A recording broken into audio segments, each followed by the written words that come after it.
नवाज शरीफ आज शहबाज शरीफ के हमरा कोयटा जाएंगे। बलूचिस्तान अवामी पार्टी के साथ इंतखाबी इत्तेहाद का ऐलान मुतवक्के। साबिक वज़ीर आला बलूचिस्तान जाम कमाल ने नून लीग में शमूलियत की हामी भर ली। कई शख्सियात की नून लीग में शमूलियत का इम्कान।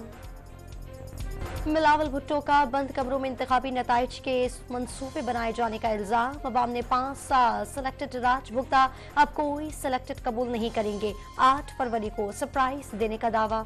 चेयरमैन पीटीआई एक और मुकदमे में गिरफ्तार। नैब ने 190 मिलियन पाउंड स्कैंडल और तोशाखाना केस में साबिक वज़ीर आज़म की गिरफ्तारी डाल दी। कौमी एहतसाब ब्यूरो की टीम ने अडियाला जेल पहुंचकर वारंट गिरफ्तारी की तामील कराई।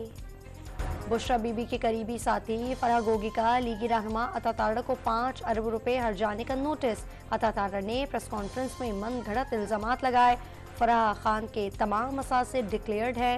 लीगल नोटिस का मतन। गाजा में 5 दिन जंगबंदी के बदले हमास 70 यरगमाली खवातीन और बच्चों को रिहा करने पर आमादा।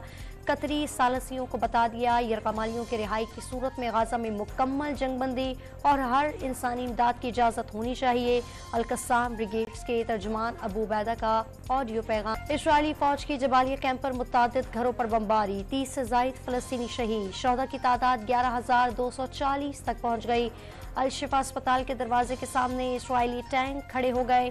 ईंधन न होने के बाइस मरीजों का इलाज रोक दिया गया। अक़वाम मुत्तहिदा का सूरत हाल पर तशवीश का इजहार। इस्राएल गाजा के अस्पतालों की हिफाजत यकीनी बनाए। तवक्को है अस्पताल के हवाले से कम दखल अंदाजी की जाए। अमरीकी सदर जो बाइडन का बयान। चीन की गाजा के अल-शिफा अस्पताल पर इस्राएली बमबारी की शदीद मजम्मत।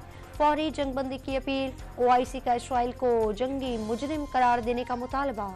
IMF का पाकिस्तान को फंड्स फराहम करने वाले शराकतदारों के बराह रास्त राब्ता। पाकिस्तान को फंडिंग जारी रखने और कर्ज रीशेड्यूल करने की यकीन दहानी हासिल की। कर्ज प्रोग्राम के लिए पाकिस्तान और IMF के मुज़ाकरात आज भी जारी रहेंगे। गैर कानूनी तारिकीन वतन का अपने वतन वापसी का सिलसिला जारी। 2,23,000 से ज़ायद गैर कानूनी अफगान बाशिंदे चमन और तुर्कम के रास्ते अफगानिस्तान चले गए। और नेपाल ने टिकटॉक पर पाबंदी लगा दी। समाजी हम आहंगी पर असरअंदाज होने वाले मवाद को कंट्रोल करने में नाकामी का इल्ज़ाम।